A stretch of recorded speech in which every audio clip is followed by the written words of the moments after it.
The winner of the 2012 Victorian Hudson Private and Corporate Sector Award is Michelle Loader. Thank you, Anne. Thank you, Paula.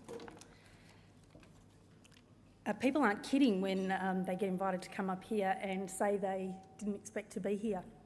So thank you. Thank you to Telstra and all of the sponsors who make these awards possible.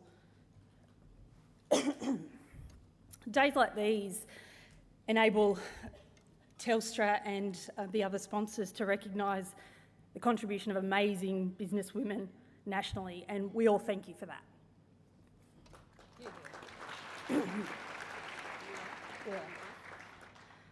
To Hudson, Paula and the team at Hudson who sponsor the Private Sector Award, thank you. To Alison, Carolyn, Sarah and Amanda, the other 4 finalists in this category, I've had the opportunity to meet them over the last couple of weeks and to listen to their amazing stories. I'm honoured to share this final stage with all of you. Thank you. And my story is one of 20 years in hotels, and the hospitality business has been kind to me. It requires a lot of hard work and commitment.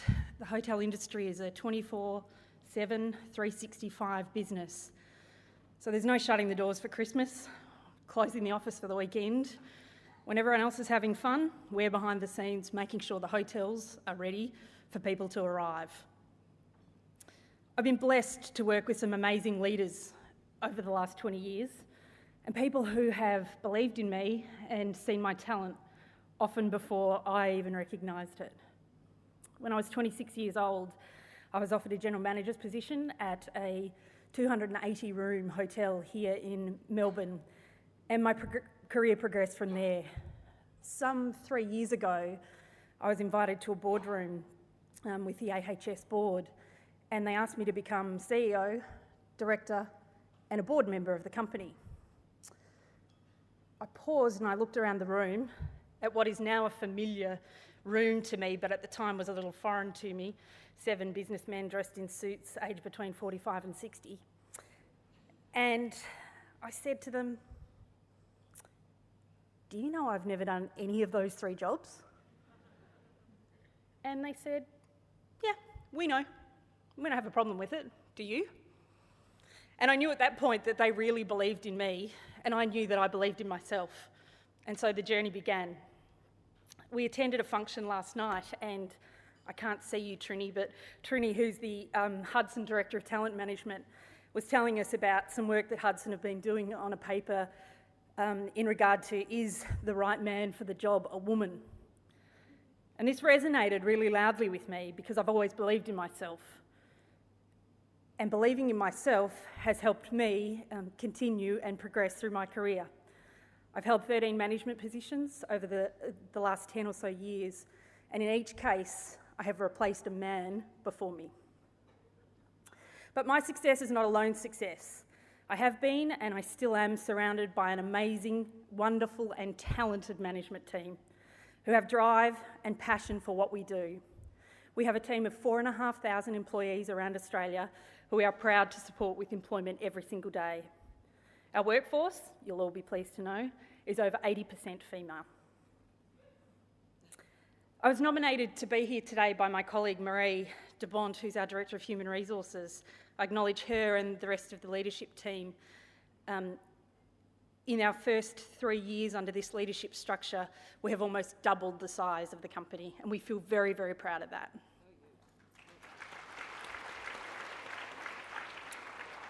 To Jackie, my EA, who I think has learnt the art of thinking what I'm thinking, or knowing what I'm thinking before I think it. You're one out of the box, Jackie, thank you.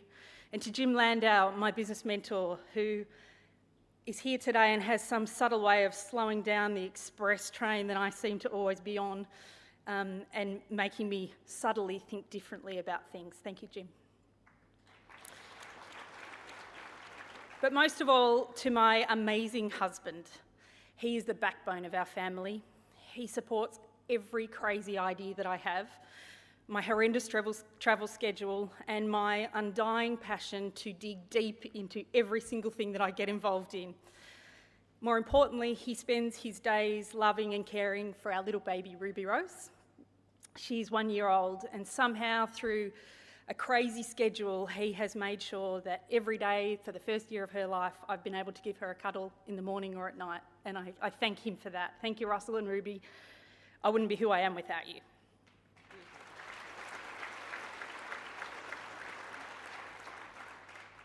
So I thank Telstra and Hudson, and I hope in closing that I might be an example for others to never be afraid of what you don't know or what you can't do. Be aware of it, surround yourself with great people, and give it everything you've got. I'm a wife, a mother, and a CEO to a team of 4,500. I believe we can have everything. We just have to stay focused. Thank you.